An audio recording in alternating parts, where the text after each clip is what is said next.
এখন বাড়ি যাব কি না, ঈদের আনন্দটা যে যতখানি আবেগ লইয়া বের হয়ে আসছিলাম, এখন এখানকার পরিস্থিতি দেখে মনে হচ্ছে আমরা আবার আগের জায়গায় ফিরে যাই। বলছিলাম যে আগে গেছিলাম 800 টাকা হইতে 1000 টাকা, কিন্তু এই ঈদে অনেক দাম বেশি, এখন বলতেছে 1800 টাকা টিকিট। তাহলে ঈদ উপলক্ষে বাড়ি যাওয়ার জন্য না যাওয়ানো ভালো।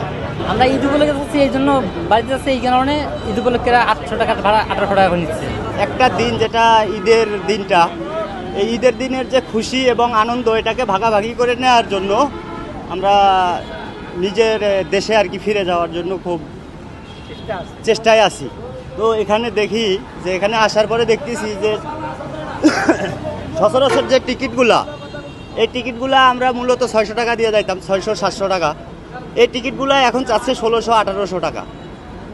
এখন আমরা চিন্তা করতেছি যে ঈদের আনন্দ ভাগাভাগি করার থেকে আমাদের রাস্তার যে দুর্ভোগ, এই দুর্ভোগে বাড়ি যাব কি না, ঈদের আনন্দটা যে যতখানি আবেগ লইয়া বের হয়ে আসছিলাম, এখন এখানকার পরিস্থিতি দেখে মনে হচ্ছে আমরা আবার আগের জায়গায় ফিরে যাই। আসলে এটা তো সরকারি ভাড়া অনুযায়ী আমরা আসলে 1800 টাকা কমে নেই শুধু ঈদে, আর এমনি রেগুলার আপনার প্রাইস থাকে আপনার টিকিটের 800-700, এর থেকে বাড়ে না। শুধু ঈদে আপনার যাবার যাত্রী আছে, তো আসার তো কোনো যাত্রী নাই, ওই কারণে আমাদের আপনার ওই যে তেলের টাকাও ঠিকমতো হয় না এরকম। মানুষের চাপ বেশি থাকবে, মনে করেন মা বাবার সাথে ঈদ করবে, পরিবারের সাথে ঈদ করবে, ওদের তো চাপ একটু বেশি থাকবে।